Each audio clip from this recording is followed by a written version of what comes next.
Pane kasongu kataimba kumusha kwedu kuti tichiri vakomana tichakura. Kana pafa mutengesa anenge Lilian Timvius. Havadzidzi.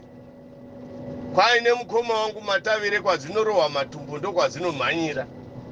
Vakanoti pindikiti ivo vana Mainga kore Kariene kore nana Hwende variko kwari kufemereka mudenga mudenga. Iye zvino vana Timvius vakagamuchigwa pakaitwa joyous celebration vakapiwa zvikundla. Iye zvino nyepu. Gumbo raTimvius handisariona. Ona Timvius waita venhorovedu we. Pachindevere vanoti wofile unyile bhanzi kumanzi sizomugebhela. Bhanzi kumanzi. Wofile unyile bhanzi kumanzi sizomugebhela. Bhanzi kumanzi. Ya. Wainda wakatsudzura na Timvius muchapera vatengesi vose kuti pfu.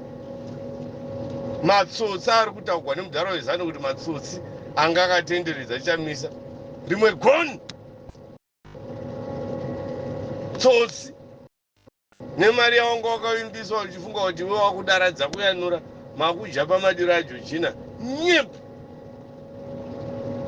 Muri kutevera vese vanodla zvimhondi muimi vatengesi muri kutevera. Vamwe vato venyu tokuziva makatopindwa nechandokudhara. Takati gaga Mwari achirova kuvarume urova futi wakadzi urova futi varume utengesa urova makadzi. Mwari ngaarege kutarisa kuti une magaro makuru kana kuti unei baya.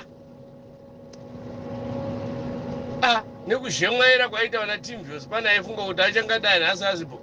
Ndakazvitaura kuti vazhinji venyu kumengo dzegore rino hamudzioni. Tosara tichishapura mabhuru mengo isu vana Timvius vakati kanangana. Kurumidzai kuita bheriya yemunhu aindebaya zvachose. Nepatoona kwafana anoda zvokuganga anenge ini ndikazva pane guva rake ndoti dhotera pamusoro. Shiti amai. Ndane chibereko chako chine mavhu.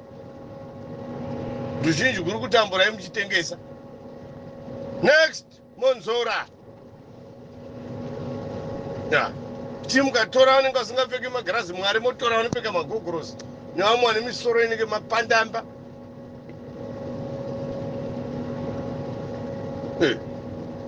Ndo zvaiziva izvi, aiziva kuti anenge asisipo siarunzira vanhu kutambura. Wofile unyile bhanzi kumanzi sizomugebhela bhanzi kumanzi. Wofile unyile bhanzi kumanzi sizomugebhela bhanzi kumanzi. Mvura yakada kudai kungoti che nefoshoro hapadi pika apa kana bhidha kungochezura nefoshoro. Vige zvakatarisa pasi zvinoite kwamupfiga nepwi.